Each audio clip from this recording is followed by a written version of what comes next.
স্বাগতম তোমাদের প্রিয় চ্যানেল অধ্যয়ন। শুরু করার আগে বইটি খুলে রাখুন আর আমার সাথে পড়তে থাকুন। আমাদের এই ছোট্ট চ্যানেলটি সাবস্ক্রাইব করতে ভুলবেন না। চলুন শুরু করি। Mir Jafar, June 1757 to October 1760. Immediately after his succession, Mir Jafar began to face some serious problems. Some zamindars like Raja Ram Sinha of Midnapur and Hizir Ali Khan of Purnia refused to accept Mir Jafar as their ruler. Mir Jafar also suspected the loyalty of some of his soldiers, who had not been receiving their regular salary, as well as that of his officials like Rai Durlab. There was also an attempt by the Mughal emperor's son, who later on became Shah Alam, to capture the throne of Bengal. Mir Jafar's growing dependence on the company for military support was used by the company to demand more finances and other privileges from the Nawab. But the Nawab failed to meet the growing demands of the company, which brought about his ruin. Mir Jafar June 1757 থেকে October 1760। তার উত্তরাধিকারের পরপরই মির্জাফর কিছু গুরুতর সমস্যার সম্মুখীন হতে শুরু করেন। মেদিনীপুরের রাজা রাম সিনহা এবং পূর্ণিয়ার হিজির আলী খানের মতো কিছু জমিদার মির্জাফরকে তাদের শাসক হিসেবে মেনে নিতে অস্বীকার করেন।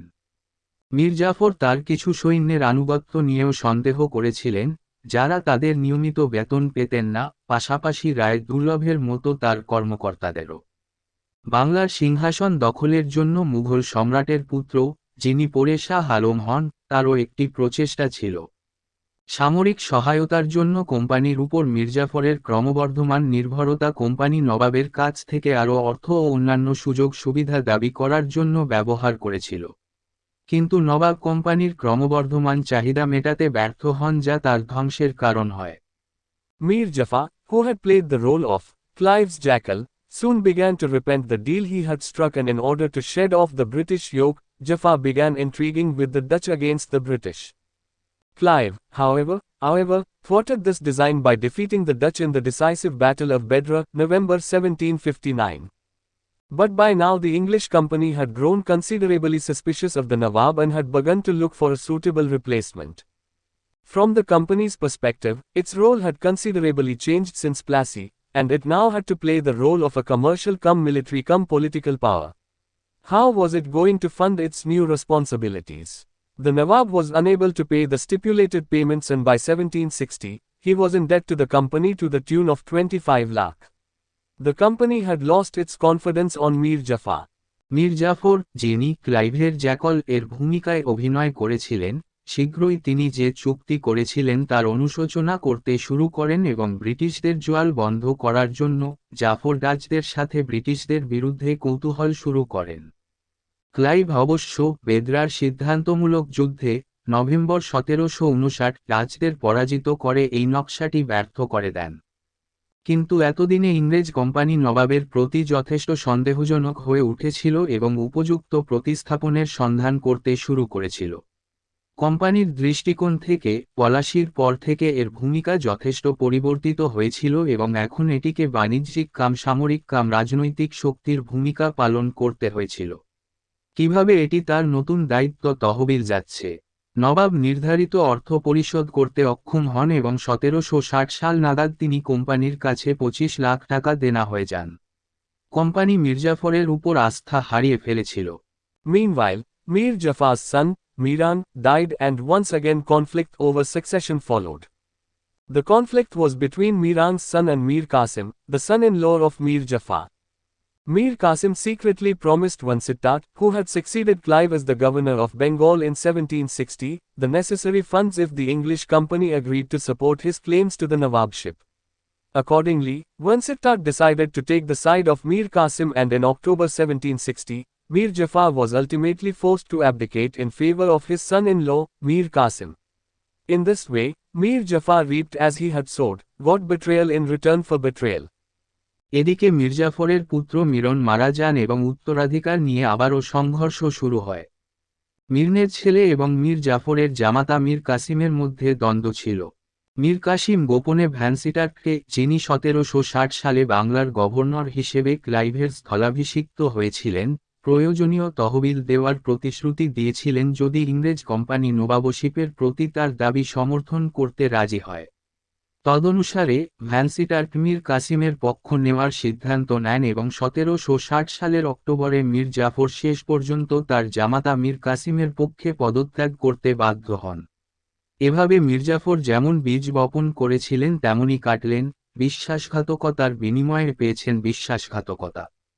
Mir Qasim or Itmad ud Daula, October 1760–63. Mir Qasim rewarded his benefactors by granting the company the zamindari of Bardwan, Midnapur and Chittagong. He promised to give the company half the share in chun trade of Sylhet. He also heavily bribed his kingmakers, namely, Van Sittat, Holwell and other English officials with handsome presents totaling 29 lakh rupees.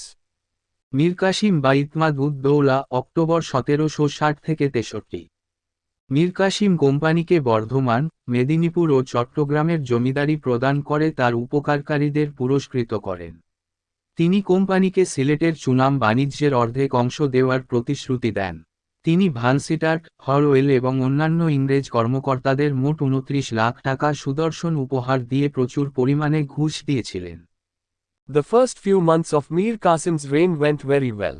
But soon the relationship with the British embittered due to several reasons. But Mir Qasim belied English hopes. He was able and efficient ruler and wanted to free himself from foreign control. Mir কাসিমের রাজত্বের প্রথম কয়েক মাস খুব ভালো কেটেছিল, কিন্তু শীঘ্রই বিভিন্ন কারণে ব্রিটিশদের সাথে সম্পর্ক তিক্ত হয়ে যায়। কিন্তু মীর কাসিম ইংরেজদের আশাকে অস্বীকার করেন। তিনি দক্ষ শাসক ছিলেন এবং নিজেকে বিদেশি নিয়ন্ত্রণ থেকে মুক্ত করতে চেয়েছিলেন। He shifted the capital from Murshidabad to Maunga in Bihar, away from the influence of the company at Calcutta and court intrigues of Murshidabad. He also majorly overhauled the bureaucracy by men of his choice and sought to improve the finances of the state. তিনি কলকাতায় কোম্পানির প্রভাব এবং মুর্শিদাবাদের আদালতের চক্রান্ত থেকে দূরে মুর্শিদাবাদ থেকে বিহারের মন্দিরে রাজধানী স্থানান্তর করেন। তিনি তার পছন্দের লোকদের দ্বারা আমলাতন্ত্রকে প্রধানত সংশোধন করেছিলেন এবং রাষ্ট্রের আর্থিক উন্নতির চেষ্টা করেছিলেন। He sought to modernize his army along European lines and preparations were made for the manufacture of guns at Maunga.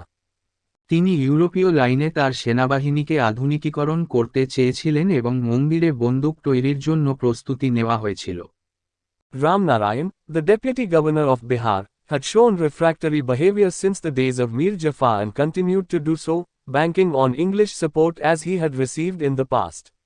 In spite of repeated reminders, he failed to submit the accounts of Bihar.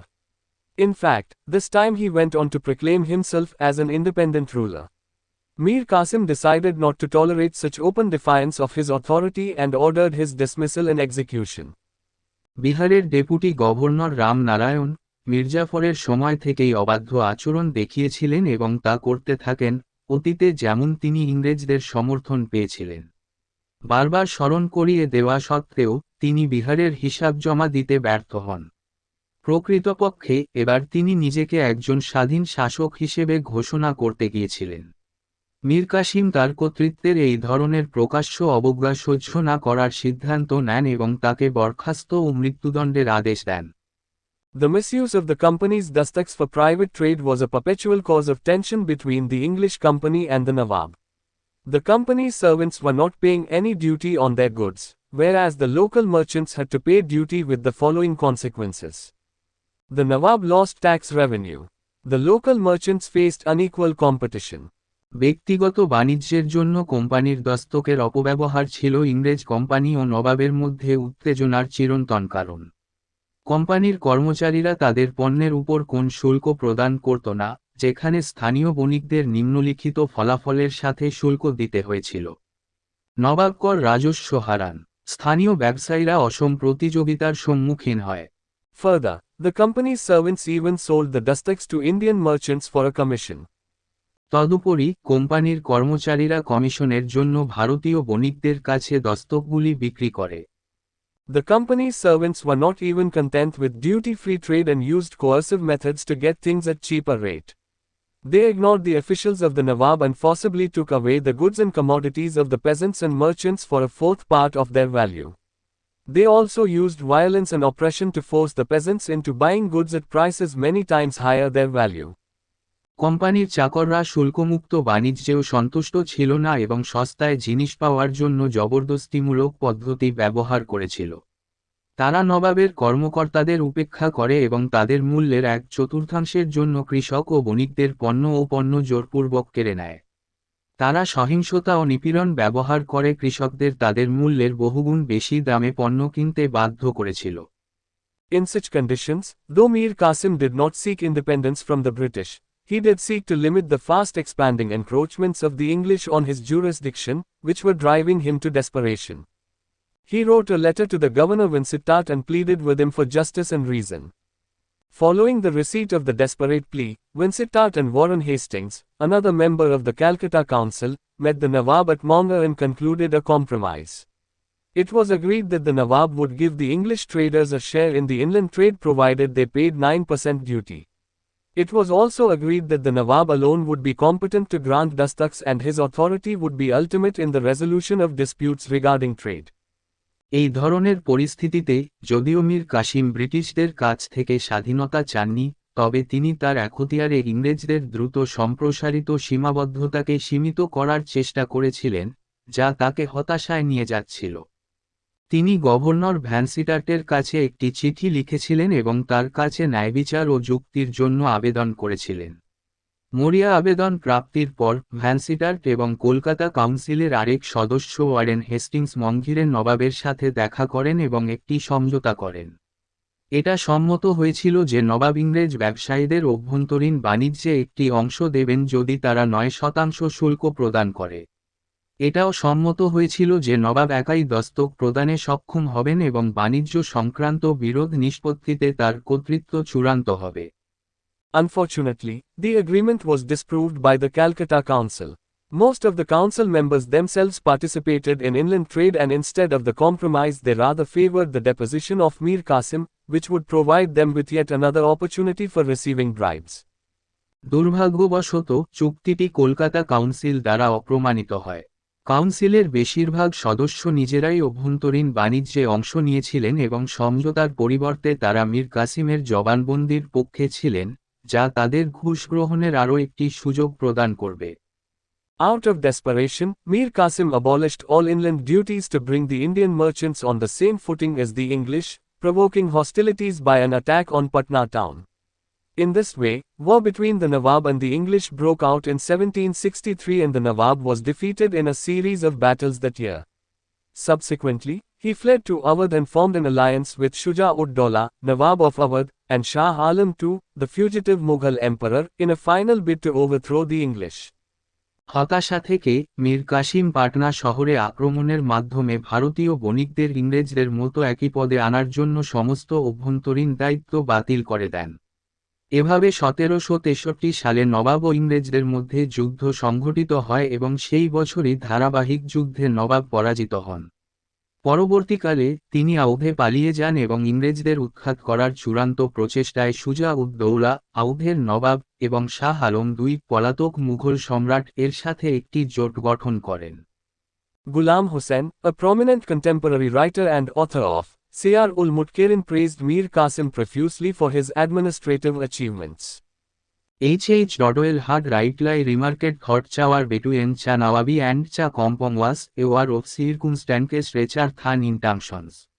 সমসাময়িক বিশিষ্ট লেখক ও সিয়ারুল মুতাখিরিন এর লেখক গোলাম হোসেন মীর কাসিমকে তার প্রশাসনিক সাফল্যের জন্য প্রচুর প্রশংসা করেছিলেন। H. ডডওয়েল যথার্থই মন্তব্য করেছিলেন যে নবাব এবং কোম্পানির মধ্যে যুদ্ধ ছিল উদ্দেশ্যের চেয়ে পরিস্থিতির যুদ্ধ।